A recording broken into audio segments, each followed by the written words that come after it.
ایک ہمارے leader of opposition ان کو آج 10ویں بار گرفتار کیا گیا ہے اور وجہ صرف یہ ہے کہ مراد علی شاہ یہ چاہتے ہیں کہ حلیم عادل شیخ کا گلا گھونٹیں، وہ ان کی کرپشن کی جو آواز اٹھاتے ہیں وہ نہ اٹھائی جائے اور ان کا سارا ٹائم کورٹ کچہری جیل اور تھانوں میں گزرے۔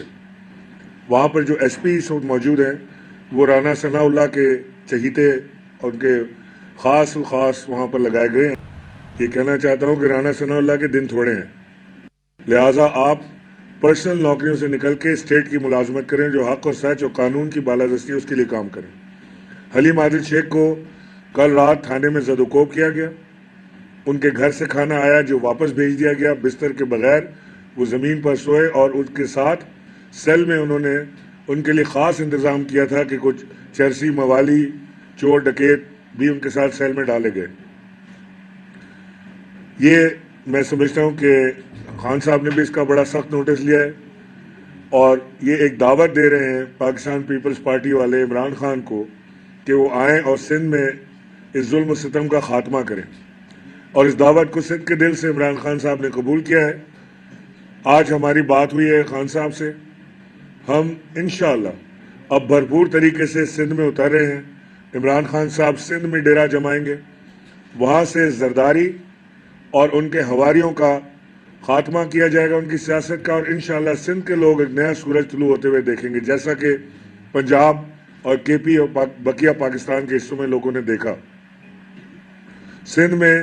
ظلم و بربریت کا نظام ہے، 93 اموات ہو چکی ہیں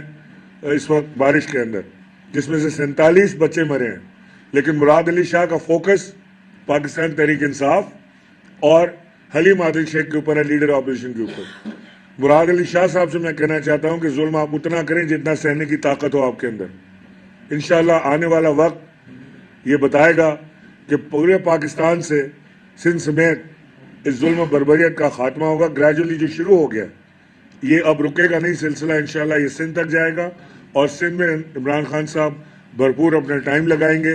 سندھ سے بڑی بڑی جوائننگ کے لیے لوگوں نے ہمیں رجوع کیا ہے، بڑے بڑے نام سندھ سے ہمیں جوائن کرنا چاہ رہے ہیں، صرف خان صاحب کی وہاں پیر رکھنے کی دیر ہے۔ تو انشاءاللہ یہ پنجاب کے مارکے کے بعد خان صاحب اب سندھ کی طرف آ رہے ہیں، اور مراد علی شاہ صاحب اور ان کی حکومت کو میں ایک بار پھر وارن کرتا ہوں کہ جو انہوں نے ظلم و بربریت کا سلسلہ شروع کیا ہوا ہے، یہ اگر لیڈر آف اپوزیشن کے ساتھ ہو رہا ہے تو آپ سوچیں کہ جو دن دہاڑے لوگوں کو گولیاں مارتے ہیں ان کے لوگ، ابھی جو سندھ میں واقعہ ہوا جس میں اس کو بندے کو گولی ماری گئی وہ بھی فارغ ہو گیا۔ ان کے پاس خون کا بدلہ صرف روپیہ ہے، ہر چیز میں روپیہ لگاتے ہیں، اس کو اتنا دے دو، اس کو اتنا دے دو، اس سے اتنا لے لو۔ آپ کے صحافیوں کو وہاں پہ مرڈر کیا گیا، صحافت کا گلا گھونٹا گیا، اور وہاں پر حکومت سندھ خاموش تماشائی بنی رہتی ہے،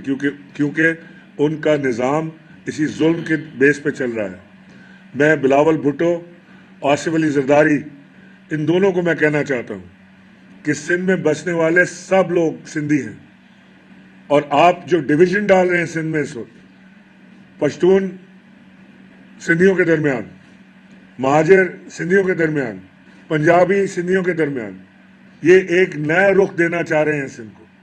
اور یہ جب تک پاکستان تحریک انصاف کی دم میں دم ہے انشاءاللہ ہم یہ ڈویژن، یہ علاقہ واریت، یہ چیزیں ہم بالکل لسانیت ہم بالکل نہیں ہونے دیں گے۔ پچھلے دنوں جو سندھ کے اندر لسانی واقعات ہوئے